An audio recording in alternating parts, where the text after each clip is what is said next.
Bones in the attic. I first heard the rattling on our very first night in the house. Rain pelted the windows, and I was certain the old timbers in the attic were merely adjusting to the storm. But as I stood alone in the hallway, a sudden shiver traced its path down my spine. The noise was more than creaking wood. It sounded like bones knocking together in a slow, grim dance. It was supposed to be our dream home, a classic Victorian with stained glass windows and lofty gables. My partner, Alex, and I had saved for years to afford it. The real estate agent had offered a swift handshake, a set of keys, and a polite smile. No mention of an attic that groaned with hidden secrets. That first night, curiosity pulled me to the narrow staircase leading up. Alex was already asleep. I didn't want to disturb him with my wild imaginings, so I climbed alone. Each step squeaked underfoot, and the air grew colder with every pace. At the top, I flipped the ancient switch. A single bare bulb swayed overhead, revealing dusty beams and dozens of old boxes. The rattling was louder up here, like someone shaking a bag of dice. I approached the source, an old trunk in the far corner, half covered by a worn blanket. My heart hammered against my chest. Carefully, I lifted the trunk's lid, only to find it filled with yellowing magazines and a broken porcelain doll. No bones in sight, but the moment I shut it, the rattling stopped completely, replaced by an unsettling hush. A flash of lightning illuminated the attic window, and for an instant, I could have sworn I saw a silhouette pass across it. By the time I blinked, the figure was gone. My instincts screamed at me to leave. I rushed downstairs, the hairs on my arms standing tall. I told myself I was just jittery from the move, from the unfamiliar gloom of a 100-year-old house. Yet something had shifted in me that night. There was a presence in the attic, watchful, waiting. And when I finally slipped beneath the covers next to Alex, the floorboards above us let out a final, long creak, almost as if to say, "Welcome." Morning light brought a touch of normalcy, though I couldn't shake the memory of that bone-like rattle. Alex shrugged it off as old house noises, but I insisted on checking the attic more thoroughly. After breakfast, we climbed the stairs together. The place looked the same as the night before, dim, dusty, the single bulb swaying. But this time, we heard nothing unusual until we started opening boxes. The deeper we dug, the more we realized the previous owners had left behind bizarre odds and ends. Chipped glass ornaments, a worn prayer book, and frayed ribbons tied around yellowed photographs. Then, near the back wall, we found a smaller crate locked with a rusted padlock. My heart raced. We pried it open with a screwdriver. A sour smell drifted out, like old meat left too long in a fridge. Inside were bones. And not just any bones, human bones. Small, finger-like pieces, maybe from a hand or foot. I nearly dropped the crate. Alex stepped back, shock evident on his face. We scrambled to place the bones back and shut the box, agreeing to call the authorities immediately. But the phone line in the house was dead, and our cell signals mysteriously cut out. It seemed impossible, but no calls were going through. Frustrated and a little frightened, we took the crate downstairs, intending to drive it straight to the police station. But as we descended, an odd scraping sound followed us, like something was dragging across the attic floor. We paused. Then it stopped. We left the crate by the front door and returned to the attic, determined to see if something or someone was still up there. That's when I heard the laughter for the first time. Low, almost inaudible at first, but growing in clarity as we reached the attic's entrance. It was a child's giggle, echoing behind the walls. We flipped on the light. Silence. No one in sight. Despite the warmth of the day, the attic's chill deepened. The sense of unease was almost tangible, pressing in on us like a heavy fog. Neither of us spoke as we backed away, hearts thudding, unable to understand what we had just experienced. The next morning, I managed to get a bar of signal outside, so we called the police. They arrived 2 hours later. A grim-faced officer who introduced herself as Officer Ramirez and a younger deputy who seemed unnerved by the very idea of found remains. They examined the crate, carefully wrapping the bones in cloth and placing them into evidence bags. Officer Ramirez asked 1,000 questions. Did we notice anything else unusual in the house? How long had we been here? Had we seen signs of forced entry? We answered her as honestly as we could, though I did feel silly describing the rattling and the laughter. She maintained a professional composure, but her eyes betrayed a flicker of concern. "We'll have these analyzed," she said. "In the meantime, let us know if you find anything else." She looked up at the attic door with a furrowed brow. "And keep yourselves safe." As they drove away, I spotted something in the second-story window, behind the curtains of our guest bedroom. A dark shape, roughly human, pressed against the glass, watching. My heart slammed in my throat. I called out to Alex, who dashed inside, charging up the stairs to confront the intruder. But the room was empty when he arrived. We searched every corner, the tension in the house thick enough to taste. Every now and then, that childlike giggle reverberated through the halls, sometimes near, sometimes impossibly distant. We found no footprints, no sign of forced entry, nothing but dust bunnies beneath the bed. When night fell, the wind picked up, howling against the eaves. We tried to sleep, but the moment our eyes shut, the rattling returned. Louder this time, as if the entire attic was alive with clattering bones. I jumped out of bed, flicking on the lamp. Alex grabbed a flashlight, and we prepared ourselves to investigate once more. But before we even reached the door, the rattling stopped. In its place, we heard that same giggle echo through the heating vents, floating through the walls like a taunt. Fear prickled across my skin. I had never felt so helpless, caught in a place that felt more like a trap than a home. And still, I couldn't shake the sense that something wanted us here, locked in a deadly game we couldn't escape. The next day brought unexpected visitors.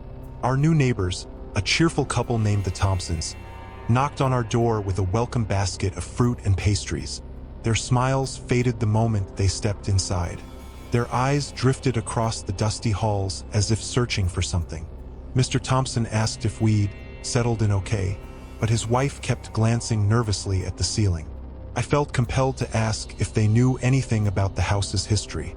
Mrs. Thompson fidgeted with her sweater and finally admitted that the last family to live here left abruptly. Something about their child's night terrors. She whispered, but she wouldn't elaborate. Mr. Thompson cleared his throat, changed the subject to the front garden, and soon after they excused themselves. Once they left, Alex and I tried to push aside our fears, focusing on everyday tasks like painting the guest room and unpacking. Yet the sense of being watched never faded. Even the sunlit rooms seemed cloaked in dread. I'd glance at the hallway mirror and catch a glimpse of something behind me, only to spin around and find empty air. Late that afternoon, Alex and I decided to check on the attic once more. To our surprise, the boxes had shifted. Some were stacked in different positions, and a path of fresh footprints disturbed the dust. The footprints looked small, almost like those of a child. My blood ran cold. Then the laughter began again. But this time, it wasn't just a giggle. It escalated into a fit of manic chuckling, dancing along the beams above our heads. The sound sent goosebumps up my arms. We shone our flashlights along the rafters, but saw no one. If there was a child up here, why couldn't we see them? Suddenly, a gust of freezing air swept through the attic, extinguishing the single bulb. In the darkness, I felt something rush past me, tugging at my shirt. My scream caught in my throat. Alex grabbed my hand, and we stumbled toward the stairs. As we raced down, the attic door slammed shut behind us with a thunderous clap. We stood there, panting in the hallway, our hearts pounding. A malicious presence was stirring, growing bolder each day. And the more we dared to investigate, the more it revealed itself, like a monster luring its victims deeper into its lair. Sleep came fitfully that night. My dreams were plagued by images of the attic, bones rattling in a macabre lullaby, and a small silhouette crawling through the shadows. When I woke, the sheets were soaked with sweat, and I was alone. Alex's side of the bed was empty. Panicked, I leapt out of bed, calling his name. A light glowed under the bathroom door, and I found him crouched over the sink, splashing water on his face. He looked pale, hair plastered to his forehead. I heard it again, he whispered, the rattling right outside our door. I couldn't sleep. Neither of us wanted to linger in bed, so we made coffee and forced down some toast. As the morning sun brightened the windows, I caught a glimpse of something scrawled in dust on the living room floor. "Play with me." The letters were childlike, each one shaky, as if written by tiny, trembling hands. I stared, wide-eyed, and called Alex over. "What is this?" he breathed, leaning over the words. We crouched down, hearts pounding, trying to make sense of it. Could it be a prank? Had someone broken in overnight to leave this chilling message? Before we could wipe it away, a thud sounded overhead. We froze. A second thud, louder this time, rattled the chandelier. It felt like something heavy was being dropped on the attic floor. We dared a glance upward, but saw only the ceiling's aged plaster. Deciding we couldn't live in this constant terror, we scrambled to get a second opinion. We contacted a local historian who specialized in old properties, hoping he could shed light on the house's past. He agreed to meet us in 2 days. In the meantime, we felt trapped and defenseless, each dusk bringing the promise of fresh torment. That evening, I managed a short nap, only to awaken to a faint scuttling in the walls. A slow, deliberate dragging sound followed, punctuated by soft, mocking laughter. The voice, clearly that of a child, whispered my name. I jolted upright, cold sweat trickling down my neck. The house had become a maze of nightmares, and we were its unwilling residents. 2 days later, Mr. Grayson, the local historian, arrived. He was a tall man in his 60s, with sharp eyes and a gentle demeanor. As soon as he entered, his posture stiffened, and he gave the rooms a wary scan. "I've heard rumors about this place," he muttered. "Never had the chance to look into it personally. Until now." We led him to the living room, where he spread out old maps and yellowed news clippings. Pointing to the property's boundaries, he explained that our house was built in the late 1800s by a physician who practiced out of his home. The doctor was known for his eccentricities, including rumored experiments on his patients, but official records were scarce. "One tragic incident stands out," Mr. Grayson said, tapping a faded newspaper article. "A young child went missing here decades ago. The details were never clarified, and the doctor's reputation disintegrated. The family that bought the house after him also left under uncomfortable circumstances. Locals gossiped about hearing children's laughter at odd hours. Some spoke of strange remains turning up, but the official story was that no evidence ever surfaced." I felt a chill run through me. It lined up all too well with our recent discoveries. Could it be that child? I whispered. "The one who disappeared?" Grayson gave a solemn nod. "Hauntings often tie themselves to trauma. If there is a restless spirit, it might be connected to that missing child, or something darker tied to the doctor's deeds." When we showed him the attic and the crate that once held bones, his face grew stern. "This is more than just local folklore," he said. "I'm no ghost hunter, but you may want to seek out someone who is." We felt a surge of both dread and relief. At least we weren't losing our minds. Something truly unearthly lingered here. Grayson left us with a final warning. Some spirits long for resolution. Others crave something more malignant. Be careful which one you're dealing with. As the door closed behind him, I pressed my ear against the wall, listening for the faint giggle that had been haunting us. Silence.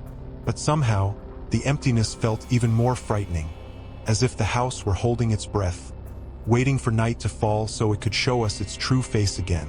By the time evening settled in, the wind had picked up once more, rattling the window panes. Alex and I found ourselves cramped on the living room couch, half terrified to approach any door or staircase. A single lamp cast long shadows against the wallpaper, and each flicker made me think something was darting behind the furniture. We heard a distant crash from the kitchen. The overhead light began flickering as we entered the room, revealing scattered utensils and shattered plates. It looked as though a furious whirlwind had ripped through. My stomach lurched. I backed out, noticing something streaked across the countertop. A brownish stain, as though someone had smeared old blood in wide arcs. We ran to the phone, dead again. Our cells useless as before. A jolt of panic coursed through me. We felt trapped, with no immediate way to call for help. In desperation, Alex suggested we head out to the car to find a better signal. We grabbed the keys and hurried through the front door. The moment we stepped outside, the laughter echoed from the porch rafters.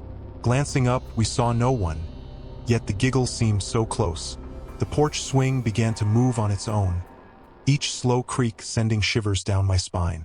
We sprinted across the lawn to the car, only to find it wouldn't start, no matter how many times Alex turned the key. I looked back at the house, and in the upstairs window I saw a face. Pale, wide eyes and a distorted grin pressed against the glass. It vanished the instant my gaze landed on it. At the same time, the porch light flickered off, plunging everything into darkness. A wave of nauseating dread washed over me.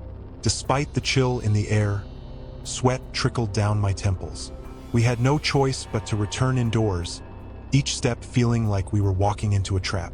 The rattling started up as soon as the front door clicked shut behind us. A slow, scraping dance that seemed to come from the walls themselves. In that moment, I couldn't tell what frightened me more: the laughter of a ghostly child or the possibility that something far more monstrous was controlling those rattling bones. Unable to rest, we stayed up late, scanning every inch of the house for hidden passages or clues. A narrow crawl space behind the kitchen cabinets caught our attention. It was boarded up, but a corner of the wood had rotted. We pried it open with a hammer, the smell of damp and decay hitting us like a physical force. Shining a flashlight inside revealed an old crawl space running alongside the kitchen walls. I crawled in first, Alex right behind me. Cobwebs brushed against our arms, and the narrow space forced us to shuffle on our hands and knees. My heart thudded in my chest, but a grim sense of duty pushed us onward. We found a dusty collection of old jars, each filled with murky fluid and unidentifiable lumps. My stomach turned as I peered closer. Were they pieces of organs, preserved in formaldehyde? More boxes were stacked against the foundation, labeled with scribbled initials. The air reeked of chemicals and mildew. Then I saw it, faint writing on the wooden beam. "He is mine. Keep him close." The letters were scratched deep into the wood, as if by someone desperate to send a warning or a threat. A distant rattle echoed through the crawl space, followed by that unmistakable giggle. My pulse pounded. We inched forward only to find a dead end. We were about to turn back when Alex noticed a small opening near the beam. Carefully, he shone the flashlight inside. It revealed a single tiny skull, perched on a piece of rotting wood. My breath caught, and tears sprung to my eyes. A child's skull, left there like a grim trophy. Suddenly, footsteps thudded on the kitchen floor above us. They scurried fast, too quick to be human. Dust rained down from the boards overhead. I froze, petrified that whoever or whatever was up there could hear us. The footsteps stopped as abruptly as they had started. We wasted no time crawling back out. My mind reeled with horror and grief. Everything pointed to a sinister legacy left behind by the house's original owner, and we had unwittingly stumbled into his final, twisted secrets. We slept little that night, haunted by the discovery of the child's skull. Morning arrived in a dreary haze of fog, enveloping the house in a gray shroud that felt fitting for our desperation. I sat in the living room, flipping through the old notes Mr. Grayson had left us, trying to find any clue about how to end this nightmare. Alex busied himself boarding up the attic entrance. It felt futile, but the act gave us a sliver of control. No sooner had he nailed the final plank than the temperature dropped. Our breath turned visible, and a deep vibration rumbled through the floors.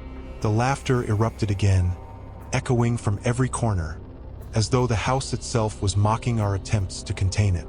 Doors began slamming on their own, one in the hallway, then another in the guest room. It felt like a chaotic poltergeist display.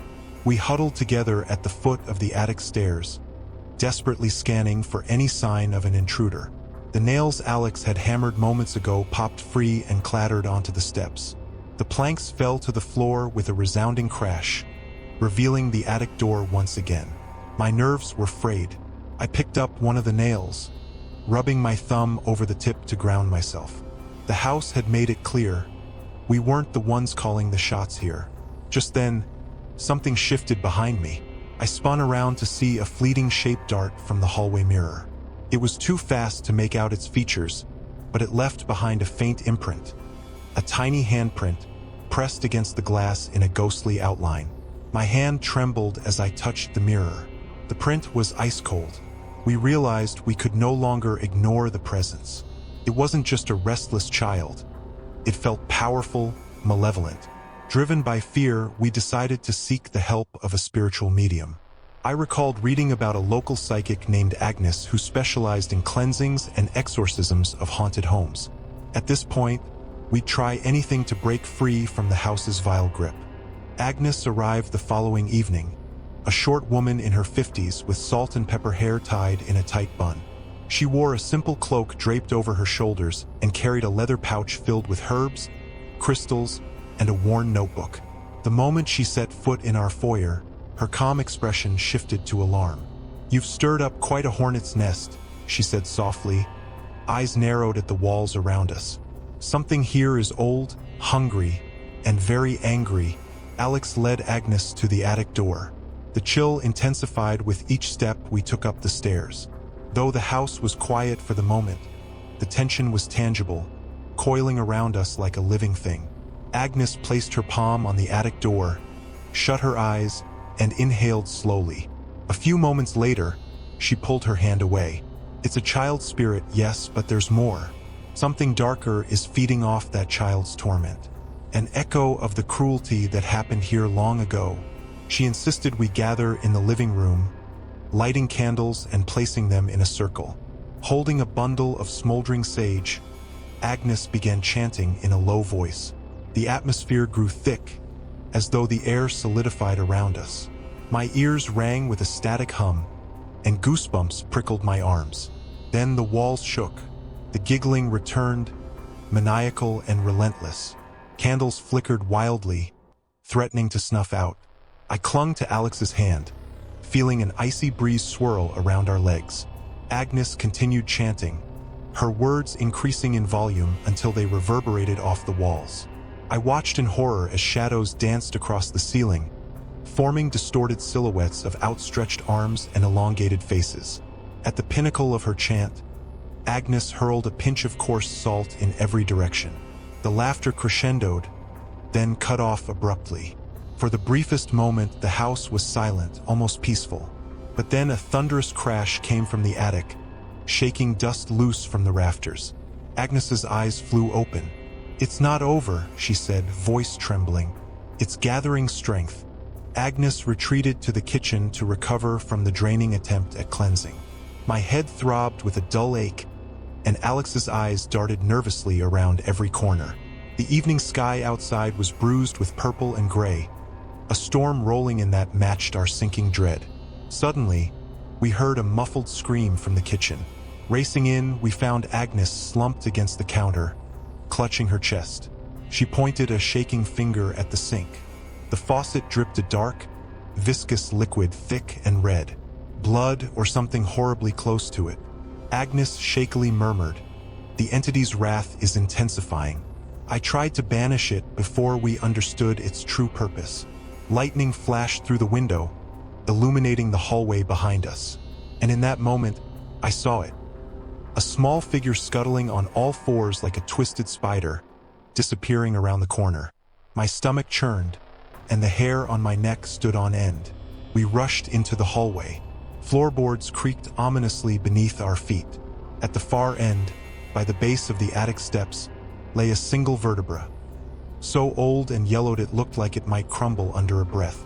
I picked it up, revolted yet mesmerized by this grim puzzle piece. A child's voice whispered, "Help me," so faint I could have imagined it. A window shattered upstairs. Another flash of lightning revealed the silhouette of that crawling figure at the top landing. Agnes steadied herself, drawing out her notebook and leafing through its pages. "I need to confront it directly," she said, her voice shaky but resolute. "We must return to the attic. That's where it's strongest, and where it can be most effectively challenged." In my chest, Fear warred with a desperate hope that perhaps Agnes could free us from this nightmare. Alex squeezed my shoulder, and I managed a weak nod. The three of us slowly climbed the stairs, hearts pounding, each footstep echoing like a funeral drum. At the attic threshold, the air felt thicker than ever, almost impossible to breathe. Agnes lit a small lantern, revealing swirling dust motes and tangles of cobwebs hanging from the rafters. The rattling started almost immediately, echoing off the wooden beams like a chorus of clacking teeth. Agnes began a new chant, sprinkling holy water across the floor. The child's laughter rose in response, mocking her efforts. Shadows gathered in the corners, shaping themselves into impossible forms. A child crouched in one corner, a tall, gaunt figure looming behind a half-collapsed trunk. As we pressed deeper into the attic, the temperature dropped further. My breath puffed in white clouds. Alex nearly tripped over a tangle of objects strewn across the floor. Dolls missing limbs, tarnished silverware, twisted metal rods. The scene was grotesque, like a shrine to someone's torment. Agnes's chanting reached a fever pitch. She snapped open a small jar, releasing a pungent scent of herbs and something bitter. "Reveal yourself," she commanded, voice echoing in the cramped space. A surge of force slammed into us, knocking Agnes to her knees. Her lantern toppled, sending a spray of sparks across the floor. The attic door behind us slammed shut, sealing us in. I lunged for the handle, but it wouldn't budge. Thunder rumbled outside, and lightning illuminated the attic window. For a split second, I saw the bony outline of a hand pressed against the glass from the outside. An impossible sight given our altitude. Agnes gasped for breath, continuing her incantations despite the assault. The child's voice grew louder, wailing in pain now instead of laughter. The floorboards vibrated beneath our feet, threatening to split. I braced myself against a beam, certain that if this continued, the entire attic might collapse and drag us into the darkness below. Then the air filled with a piercing shriek, a blend of a child's cry and a monstrous roar. The temperature plummeted to a terrifying chill. Everything went black as the lantern died. My heart thudded, disoriented in the sudden darkness. And over the ringing in my ears, I could have sworn I heard the faint, scuttling footsteps of something approaching us with malevolent intent. We scrambled in the dark until Alex managed to strike a match. The tiny flame revealed Agnes, face contorted in pain, gripping her notebook so tightly her knuckles shone white. Something darted just beyond the match's feeble light, an elongated shadow slithering along the wall. Agnes drew a trembling breath, chanting once more. She spoke of freeing the child's spirit, separating it from the malevolent force that clung to it. Each syllable weighed heavy in the attic's charged air. My body felt numb with cold, yet sweat trickled down my scalp, a contradiction that magnified my terror. Suddenly, the floor beneath us gave a sharp groan. A wide crack split the planks, revealing the dim glow of the hallway light below. I lunged away from the fissure just in time to avoid a lethal plunge. A wave of nauseating dizziness overtook me, the sense that we were suspended between worlds, the living and the dead, with no guarantee of escape. Lightning streaked across the sky, shining through the single attic window. In that flash, I saw the tall, skeletal figure looming in the corner, black pits for eyes, grinning with impossible teeth. Beside it crouched a smaller figure, the silhouette of a child, arms raised as if pleading. Then darkness swallowed them again. Agnes crawled toward the child's shape, chanting louder, tears streaking her cheeks. "Release the child. Release him," she demanded in a voice that trembled but did not break. A violent gust of wind whipped through the attic, spinning dust and debris into our faces. I shielded my eyes, nearly losing the match's flame. The rattling intensified, bones clacking in a frenzied rhythm. In that whirlwind of horror, I felt a tug at my pant leg, small, desperate fingers clinging to me. I gasped, looking down, only to see the translucent form of a boy, his face contorted in fear. His mouth opened in a silent scream, and for a fleeting second, our eyes met. Then he vanished as quickly as he had appeared, replaced by the hollow roar of the entity that possessed him. The attic itself seemed to buckle under the strain of our confrontation. We knew that if we didn't break its hold soon, none of us would make it out alive. Agnes slumped against a wooden beam, her voice cracking. She confessed that she'd never faced a force this strong before. "It's ancient," she wheezed. "It's feeding on the child's soul, and any fear we give it. We have to starve it of power." We huddled in a corner, the match sputtering, searching for an escape or a method to banish this horror. Alex suggested destroying the attic altogether, burning it down if we had to. Our home was already a hellscape, and we were desperate. Agnes's eyes widened. Fire can cleanse, yes, but it could also release the entity without truly dispelling it. Still, we may not have another choice. The bone-chilling laugh returned, deeper, almost bestial. The entire attic seemed to pulsate with malevolence. Time felt meaningless in that suffocating darkness. All we had was our terror, the flickering light, and Agnes's fractured incantations. Alex took a gulp of air. "If we do this, we need to do it quickly. Otherwise, the spirit could kill us first." My stomach twisted. I never imagined I'd consider torching our dream house. But here we were, pinned against a literal and supernatural wall. Agnes fished out a small container of lamp oil from her pouch, explaining it was intended for an emergency ritual. "This might be enough to start a blaze," she whispered, pressing it into Alex's shaking hands. "But we'll need to protect ourselves." My mind spun as I contemplated the unthinkable. Could we live with the guilt of destroying not just the house but perhaps the child's only chance at peace? Or was this the only way to end a nightmare that could spread beyond our walls? A deafening crash interrupted my thoughts. A portion of the ceiling caved in under the storm's assault, raining shards of broken shingles and water onto the attic floor. A jagged hole opened to the sky, letting in a torrent of rain. Lightning lit up the gaping wound above us. The child's laughter twisted into an agonized wail, and the entity's presence surged, roaring like an enraged beast. We had little time. We had to act. In the chaos of rain splattering through the broken roof, Alex rushed to douse parts of the attic with the lamp oil. My heart hammered in terror and conflicting desperation. Would fire truly cleanse the child's spirit, or trap it here forever? Agnes nodded for me to grab anything flammable. Old newspapers, splintered boxes, and scraps of cloth were quickly piled around the attic. Each lightning flash revealed glimpses of the tall, skeletal form shifting in the corners, as if toying with us. The moment arrived. Alex struck a fresh match, trembling as he hovered it over the soaked debris. Before he could drop it, an unseen force ripped the match from his fingers, extinguishing it.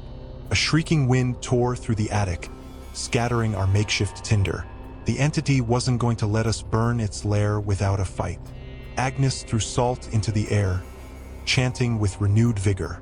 The wind slackened just enough for Alex to light another match, this time shielded by his palm. I watched the small flame dance, feeling an odd pang of sorrow for what we were about to do. He dropped the match. The oil-soaked pile ignited with a whoosh, flames licking upward. Immediately, the child's wailing echoed within the walls, as if the house itself were screaming. The rattling intensified, bones clattering in a furious cacophony. Black smoke curled into the air, stinging our eyes and searing our lungs. Agnes continued chanting, her voice cracking, but resolute. The flames spread swiftly, dancing across the wooden beams. Another blast of wind surged, fueling the inferno. The skeletal figure shrank back, its form wavering as though losing strength. The child's cries lingered, high-pitched and heartbreaking. In that moment, I almost reached into the flames to rescue him, though I knew it was impossible. Then, the attic floor erupted in a brilliant flash of sparks, a chain reaction of flame racing across the old wooden boards. The heat became unbearable, forcing us to stagger back toward the stairs. If we didn't escape soon, we'd be consumed along with the malevolent presence. Through the thick smoke, I spotted a faint glow, a small, translucent figure standing in the corner. The boy, watching us with wide, sorrowful eyes. Our gazes locked for an instant, and I felt a desperate urge to reach out. Then the roar of the fire drowned out every thought, and the child disappeared behind a curtain of flame. Agnes, Alex, and I bolted down the attic steps, coughing as smoke billowed behind us. By the time we reached the second-floor landing, we could already see flames licking at the edges of the attic door. The entire house seemed to groan in protest, as if it too were alive and suffering. We half ran, half tumbled down the main staircase. Embers fell through the cracks in the ceiling, igniting patches of wallpaper. A haze of gray smoke swallowed the corridors. My eyes burned, and each breath felt like inhaling shards of glass. Alex shoved aside a hallway table blocking our path, and we found ourselves in the living room. Already, sparks had reached the rafters here. Time blurred. Every second stretched into a pulse of panic. We hurtled furniture, heading for the front door. Suddenly, a swirling black mass rose before us. A deafening roar issued forth, accompanied by an assault of rattling bones. The shape vaguely resembled the tall figure from the attic, thrashing like a wounded beast. Its silhouette was jagged, inhuman, the hollows where eyes should be burning with furious light. Agnes lifted her arms, chanting a final, desperate prayer. She tossed her remaining salt and holy water toward the entity. It recoiled, letting out a tortured shriek that vibrated through my skull. With one last surge, the swirling darkness imploded into itself, dissolving into a flurry of ash. I seized the moment of reprieve, yanking the front door open. Rain pummeled the porch, and we staggered outside into the raging storm, collapsing onto the muddy lawn. Behind us, flames surged through shattered windows, devouring the house from within. For several minutes, we could only watch in breathless horror as our dream home was consumed by the inferno, gutted by fire and haunted screams. Lightning tore through the sky, and thunder rattled our bones. Finally, distant sirens cut through the night, but by then, the house was beyond saving. Fire trucks arrived, their red lights strobing across the drenched lawn. Firefighters battled the raging blaze, but it was futile. The Victorian silhouette that once enchanted us crumbled in the roaring flames, spitting embers into the storm-tossed sky. We watched from the safety of a neighbor's porch. Mrs. Thompson clutched a shawl around her shoulders, tears in her eyes. "We had no idea," she whispered. "No idea it was that bad." Alex and I were covered in soot and shivering from the cold. Agnes stood to one side, her expression distant. The entity's presence was gone, and yet a hollow feeling persisted. I couldn't stop thinking about the child's spirit, whether we'd actually freed him or just destroyed the only place he'd existed. When dawn broke, our house was a blackened skeleton of smoldering beams. A few intrepid firefighters ventured inside, hoping to salvage any trace of what caused the fire. They found no remains of either bones or spirits. Officer Ramirez arrived and questioned us, but our story was impossible to process. She eyed us with a mix of sympathy and disbelief. As the sun climbed, the sky finally cleared, leaving a pink and orange horizon in its wake. Despite the brightness, everything felt muted. We'd lost our home and a malevolent force, but the child's fate remained uncertain. I recalled the haunting expression in his ghostly eyes, that flicker of longing for release. Had the fire granted him peace, or simply obliterated him? Agnes tried to console us, saying the child's spirit likely found rest at last, freed from the evil that bound him. But her voice trembled just enough to betray her uncertainty. All we knew for sure was that the flames had ended one chapter of terror. But some horrors linger, etched in memory, refusing to fade with the smoke. By the following afternoon, the fire department had roped off the site. We wandered the perimeter, numb to the devastation. A few burned mementos lay scattered across the charred ground. A half-melted doorknob, a chunk of the stained glass window, a singed photograph of me and Alex the day we bought the house. Officer Ramirez emerged from the wreckage, shaking her head. "We can't determine the exact cause of the fire. Probably an electrical fault, considering the storm. But we'll keep investigating." Her words blurred in my ears. All I could hear was the faint echo of that rattling, the child's giggle. In my mind, I replayed the image of him standing in the attic, a look of abject despair on his small face. Later, Alex and I returned to our temporary room at a local motel. Night fell and the wind outside rattled the windows. My gut twisted whenever I heard that sound. We tried to distract ourselves, but our thoughts kept drifting back to the house, the attic, the bones. In the hush of the early morning hours, I jolted awake to find the curtains swaying. A chill pervaded the room. On the mirror above the dresser was a smudge, small, childlike handprints. My heart thundered. Could it be a trick of the mind? A leftover stain from a previous guest? Or was it him still reaching out? I nudged Alex awake, and he saw it too. We stared, horror mounting. Then, as if responding to our disbelief, a faint chuckle reverberated within the motel's thin walls. I flicked on every light, scanning the room. Nothing.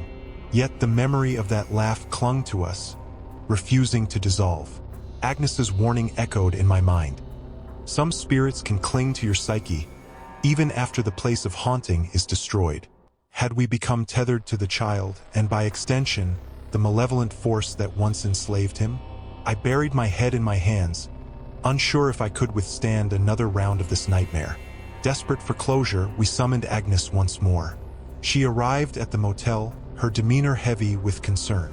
After examining the handprints and sensing the residual energy in the room, she concluded that a fragment of the child's spirit had followed us. "He's lost," she said softly. "He's free from the house, but not from his sorrow." So we prepared one final ritual. Agnes instructed us to gather items that evoked peace and compassion. Photographs of our loved ones, small tokens of hope. In the cramped motel room, we formed a circle of candles. Agnes sprinkled lavender and rosemary around the perimeter to symbolize healing and release. She asked Alex and me to speak to the child, to reassure him that he was no longer bound. My throat tightened. How do you offer comfort to a spirit trapped in anguish for decades? But we tried. We spoke softly, telling him he deserved rest, urging him to let go of the pain that kept him wandering. Initially, only silence. Then the room's temperature dipped, and the air shimmered near the far corner. We glimpsed the faint outline of a small boy, head bowed. My heart lurched. He seemed more fragile now, less threatening. And behind him, I sensed that old darkness prowling, a distant growl waiting to reclaim its prey. Agnes lifted her arms, chanting a prayer for the child's release. The darkness flickered, attempting to envelope him, but the boy turned away from it, facing us instead, eyes wide with something akin to relief. A wind swirled in the room, extinguishing some candles. We braced for another violent onslaught, but instead, a gentle sigh drifted through the air. The shape of the boy shimmered and dissolved, leaving a single whisper behind. "Thank you." We sank to the floor, tears streaming down our faces, as the oppressive weight in the motel room lifted. Agnes closed her eyes and exhaled, her voice trembling with relief. "He's gone," she whispered. "And the darkness, it's weakened." In the days that followed, Alex and I tried to rebuild our lives, returning to a semblance of normal. The insurance company deemed the fire an accident. We received a fraction of what we'd invested. We decided not to buy another Victorian, ever again. Instead, we found a modest apartment in a newer complex, craving the safety of unremarkable walls. Sometimes, late at night, I still dream of that house. I see the attic in vivid detail, the dusty beams, the old trunk, the scattered bones. The child's laughter drifts through my mind, no longer menacing, but mournful. The dream always ends with the house ablaze, flames licking at the rafters, and a soft voice whispering, "Thank you," though we never learned the full truth of what transpired under that roof all those years ago. We believe we helped that lost boy find some measure of peace. The malevolent entity that tormented him may still lurk in the shadows of the world, seeking to prey on fear. But its hold on that child and on us has been severed. I've come to accept that some horrors can't be fully explained. They leave behind scars and questions that linger forever. Yet, in the quiet moments, I cling to the memory of that child's final whisper, using it as proof that compassion can shine in the darkest of places. We survived the bones in the attic, and in doing so, we learned that sometimes the real terror isn't what goes bump in the night, but the secrets and suffering that fester, unseen, waiting for someone to set them free.